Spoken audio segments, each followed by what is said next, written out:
Welcome to another episode of Lua Basics in Dual Universe. In the last video, we set up a script to lock our brakes on and off. In this video, we're going to add a very basic HUD that'll show you whether or not the brakes are toggled. We will expand on this over time, but this is just going to be a very basic setup to help you get started. So as you can see at the top left hand of the screen, you see lock brake Alt 4. That is the toggle that we created last time, and this is the visualization in the HUD to see whether it's enabled. So if I press Alt 4, you see that it turns on. So the lock brake is now enabled, the brakes I locked. If I press Alt 4 again, it disables that. So let's go ahead and see how to set this up. I'm going to go over to this other ship that doesn't have it set up yet. So let's hop on over there. And let's press Control L to get into the command chair. Awesome. Now, first we're going to start in the library. We're going to add a filter, start filter. Actually, we'll move it to the library. Let's first write it all in our system, just so you guys can see this a little better. So let's go to System, add a filter, and we're going to add an update filter. And we're going to start by adding our ternary function. So let's just write that to start. Function ternary condition true false. If condition, then return true, else return false. End. Now what I'm going to do, I'm going to include a link in below to a GitHub that I uploaded this information to, just so it's a little easier to reference. So let's grab that, just because if you write these scripts in your favorite code editor, the formatting is going to be a little better than if you write in here. The only reason I'm writing in here is just for learning purposes with you all. So let's swap that out. Just a little better there. Now let's write the script we're going to use. So I was trying to figure out the best way to do this because there's, as you can see, there's a lot of just CSS styling, divs, things like that, that I'm not going to go through and really break down how that all works. I'm just going to show you how to use it for this and provide it to hopefully help you learn from. So let's grab this from the bottom all the way to this local CSS here. The local, this is we're actually going to write together so I can show you how this works. So for now I'm just going to grab this, copy it, and let's come over here and let's add this in. Awesome. I do want to show you at the bottom. So we're probably wondering, how do we get this? Where is this from? This is all pretty basic HTML and CSS and whatnot, but where did we get this to tell it to show up on the HUD? So let's press apply to save what we have. Let's press F1 and let's look up system. As you can see, I already looked it up. I'm gonna go through the steps here. Element API, system. So this shows us some basic things we can use, and we have set screen here. And then what type of content. We're using HTML and CSS, so that's why you see that included. So let's go back. Let's close out of this. Control L, system, update. Awesome. So let's go up and let's break this up a little bit. So we have our library filter at the top. That's just a function we're going to use for this. And then below this we have our CSS and whatnot. Just putting in these comments to kind of split this up for visualization purposes. So now we're going to create a variable. Local lock brake HUD equals ternary. So we're calling this function right here. Now we need to give it the condition. As you can see right here, we have to give it the condition, and we're going to use lock brake because if we go to the lock brake we created in start, that's what we're referring to as the condition. Lock brake, and now we have to tell it, okay, if it meets this condition is true, what's it going to do? If it meets the condition is false, what's it going to do?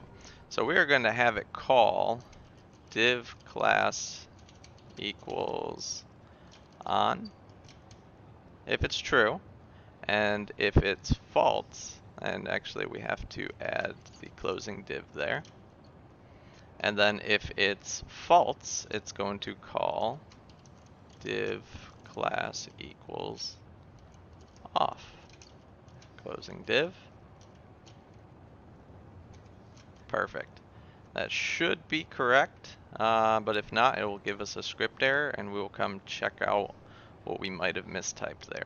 So let's look at this just a little bit. So div class on, if it meets this condition. So let's look through and look for on right here, and we'll just split this up a little bit. So if it's on, it's going to call this, and if it's off, it's going to call this. And if we go down a little bit more, now I already put this in here, so this is what you're looking for if you ever want to add to it. This is the lock break HUD. This is where it says lock break alt 4 on the HUD, and this is what it's calling from up here. Awesome, let's test it out and see what happens. Apply, jump in the seat. Perfect. You can see at the top left it says lock break alt 4. If we press alt 4, our lock break enables. If we press alt 4 again, it disables. Cool. So let's get out of the chair and let's look at a couple other things here. Let's press Control L, get back in there, System, Update. Now we're going to take this ternary function and we're going to move this. So let's grab this, because right now if I leave it in here, it can only be used in here. So let's move over to Library, and we're going to add this to our library. So now we can call this in other things as we need it. So let's go back to System, Update. Now I want to show you how we can play around with this and add things. We're going to add things in another video, like enabling and disabling your engines, your boosters, things like that. But let's add one together here. So let's type local. We'll call it alt HUD, so altitude HUD. We can even add that just for clarity. Equals core.get altitude. So where did we get this from? Let's check it out. Apply to save, F1. Let's type in core unit under element API, and get. Now you can see here you can add some different things. Get construct mass. It returns the mass of the construct if you want it up there. A bunch of different ones can show you how you can kind of mess with this and add things to whatever you want. We're just going to add get altitude right here. Altitude above sea level. We could do core.g. Get world gravity. You know, all these different things. We're just going to use this for purposes of showing you. All right. Control L. System update. And we have core.altitude. Get altitude. Let's clean this up a little bit. Put this together with this. So now we got to add this to the HUD. That's just the variable we created. So let's go down. Now we have this div here. Let's create another one. So div class equals control container, because that's going to access the CSS for the control container, which is just the controls within our controls HUD. Let's see. We'll call it altitude. Close that. And then we got to call that. Now for all you programmers out there, I know this is kind of a mess, and I'm sure you're aware writing in this console is. That's why I recommend writing this out of the console and copying it in, but we're doing this for the video, so hang in there with me, guys. Alright, so what did we have? We had altitude HUD. Let's grab that, pop that in there, and close the div. Awesome. Hit apply, and let's check this out and see if it shows up in there. No script errors, that's good. If you look at the top left, altitude is now showing up. And as you can see, it's the same altitude as on the right over here, 48 meters. And in later videos, we can actually look how to get rid of all this stuff and just create our own HUD that we prefer and customize it. Cool, so let's check this out. Go up, that's working. Alt 4, that's working. Brakes are enabled. Perfect. So yeah, that is that.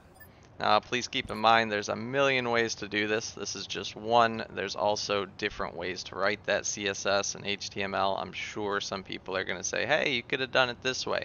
Yes, we could do this many ways. I'm just trying to show for very basic learning purposes a cool way to do this. And don't forget, get the link below. You can get all of that, this whole script here. I put little comments for you. I put this in the library, put this in the system update filter, well, pretty much all of this. And then if you guys want, you can go through, you can change colors, you know, background, anything that says color here, you can change the color, you can change the sizing of things. I'm just keeping it as this way for now as a default. But yeah, have fun with it and fly safe, or don't, your call. Quick note I want to add, if you look at the altitude, of course you've got what, like 16 decimal places there, so I wanted to show you quickly how we can fix that. Let me just pull this. So there's a function we can use called round. It's just a common public function already created for this that we can add. There might be one built in game, I don't know, but I'm going to show you how I did it. I actually got this from one of our IC members, Sagacious, super helpful. Let me throw this in. Let's go to our start where we were keeping our ternary, and let's just mark this as ternary. Of course, you don't have to do this. I just like adding comments for everything. I know some people hate that, but too bad. Alright, and we're going to add another one for rounding. So I'm going to add this to the GitHub. Let me put it here. Function round. And this shows us to call this. We would call round. And then we would call our the number of decimal places after whatever we're calling. So I'll show you how that's used on altitude. System, update, down to our altitude.